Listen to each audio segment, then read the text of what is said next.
In the moral world, you missed a salah. You woke up late. You didn't pray, Fajr. And you're praying it late. And on that day, you had a job interview. Now, the job interview didn't go well.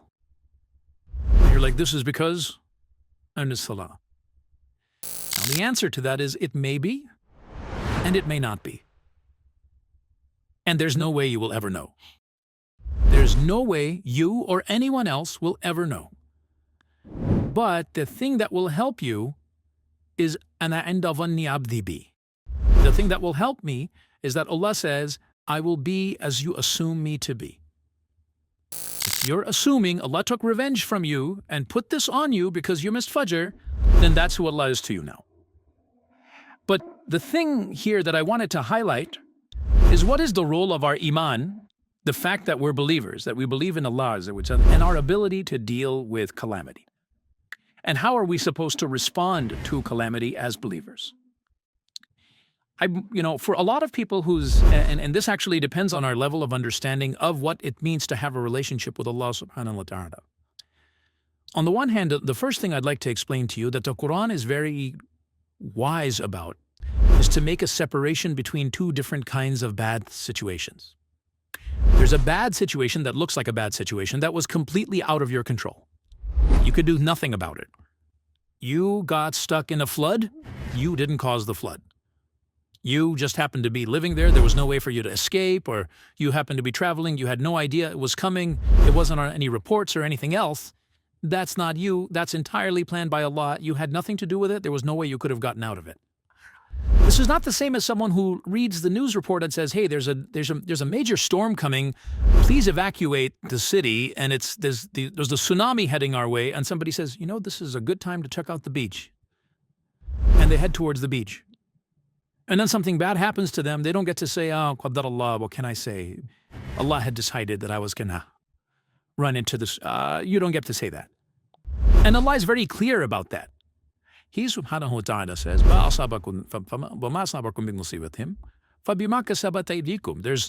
not a calamity that strikes you, and it is any manner of calamities that strike you or something that hits you is because of what you earned with your own hands. You brought this on yourself. Now, if you only thought of it that way, that would also be a problem. Because if you're going down the stairs and you slipped and you fell, then you start thinking to yourself, I must have done some sin, and that's why Allah made me fall down the stairs. This is a sign from Allah that I have committed some evil, and Allah is teaching me a lesson by, breaking my arm on this in the hotel lobby or something. You start reading into things that happen to you, and you start thinking there's some cause and effect. And that can go into an extreme. So the thing that I'd like to highlight here are human beings, believers in Allah, can go into two extremes. One extreme is everything happened because of Allah, I have nothing to do with it. Whatever happened, you can't blame me, it's qadr of Allah. La asabakum bim musibatin fabi'id minna. Whatever calamity strikes to you, it comes to you because of Allah's permission. He said that in Surah Al-Tarablam. He said it directly. It happens by Allah's permission. This was Allah's plan. What are you going to do? So some student can not study for their exams and not do any of the assignments and fail and be kicked out of the school and then say, what do you want me to do? Qadar of Allah. They get to blame Allah. On the other extreme, there's the believer who blames everything on himself. Allah is doing this to me because I'm a terrible person. This happened to me because I'm a horrible human being. And then it doesn't help when other ignorant people around you, and sometimes a lot of ignorance comes from your own family, they come and tell you, you know why this happened to you? Because you're a bad daughter. You know why this happened to you? Because you're a bad son. You know why this happened to you? Because you're not good to your in-laws or whatever. No, I just got in a car accident because a truck came and hit me and he crossed a red light. Not because I argued with, my wife or something like that. That's not the reason. But other people will come and tell you, this is happening to you. Allah is doing this to you because of that. Like they got an email from the Ghaib that told them that this is the reason why this happened. Cause and effect. So there are these two extremes that are possible. What does the Quran do? The Quran in everything gives us balance. In everything we understand in life, it gives us balance. And by the way, if you don't have this balance, you lose a lot of peace in life. It gives another meaning. By remembering Allah, hearts become calm. The ultimate remembrance of Allah, the dhikr Allah, is actually the book of Allah. And the Book of Allah clarifies how Allah deals with us in this life. So I would argue that if you're just saying Subhanallah or Alhamdulillah, and your understanding of what Allah wants you to, how Allah deals with you is flawed, you still might not find peace, even though inshallah you will if you're sincere. But the intent here is to be clear in how Allah Azza wa Jal deals with us. So I'd like to share some things about that with you. As far as blaming myself is concerned, and, where do we draw the line between this is from Allah and this is my fault? Where do you draw that line? In the physical world, it's very easy to understand. What do I mean by the physical world? In the physical world, if I instead of putting gasoline in my car, I put water in my car and it didn't work, then you don't get to say this was Allah's plan. That was you.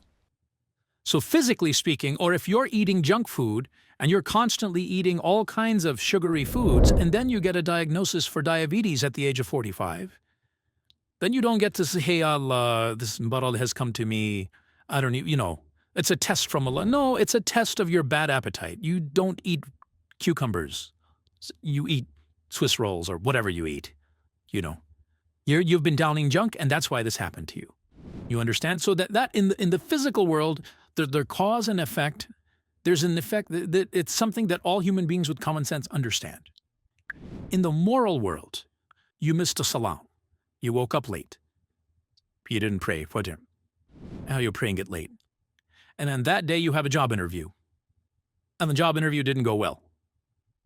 And you're like, this is because I missed Salah. Now the answer to that is it may be and it may not be. And there's no way you will ever know. There's no way you or anyone else will ever know. But the thing that will help you is ana inda dhanni abdi bi. The thing that will help me is that Allah says, I will be as you assume me to be. If you're assuming Allah took revenge from you and put this on you because you missed Fajr, then that's who Allah is to you now.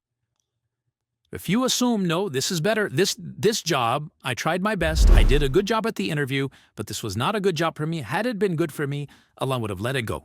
Allah would have given me this job. If you have that attitude, then Allah is to you despite all of your mistakes, despite you waking up late. Our job when we make mistakes is to make istighfar, not wait for Allah's revenge. Please understand that. Our job is not, I messed up, now Allah is going to get me somehow, it's going to happen. No. That's not what Allah does. Which is why Allah says, مَا أَصَابَكُمْ مِّن مُّصِيبَةٍ فَبِمَا كَسَبَتْ أَيْدِيكُمْ. Whatever calamity struck you, whatever difficulty you find yourselves in, a lot of it has to do with what you did yourselves, with your own hands. You brought this on yourself. And even in the spiritual sense, sometimes there are difficulties that come on us because of our deeds. If you are, for example, continuously horrible to your parents, and then bad stuff comes to you in your life, that probably there is some connection. And then in those kinds of cases, what does Allah do? وَيَعْفُو عَنْ كَثِيرٍ. He says He pardons a lot too. In the physical world, if I jump off of a second floor building, there are going to be consequences. Allah will not say, no, this time I'll forgive you, I won't break your leg. No, it's going to happen. What's going to happen is going to happen. When you put your hand in the fire, it is going to burn. Well, that's not going to, you prayed Fajr this morning, so no, not for you. It won't burn for you. That's not going to happen. But when it comes to spiritual consequences, He says, وَيَعْفُو عَنْ كَثِيرٍ. When you do a sin, then Allah says, actually, Allah lets a lot of it go. He doesn't just avenge immediately.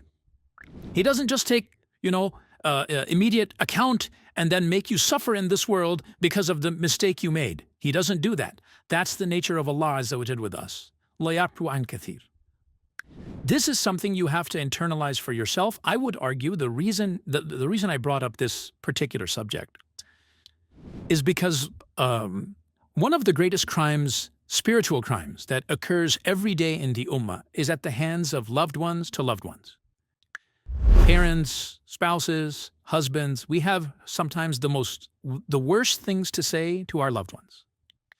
And sometimes we say those things in the name of Allah. Allah will punish you for what you just did. There will be justice on you. Allah will not forgive what you. And mother can say that to her child, wife can say to husband, siblings can say to each other, like invoking like Allah is some angry weapon that you can invoke because you're upset, Allah must be upset. And you can just use Allah like that. That's not our place. And you know, for a lot of people, they have heard this kind of thing so many times over and over and over again that they have become far away from Allah Himself.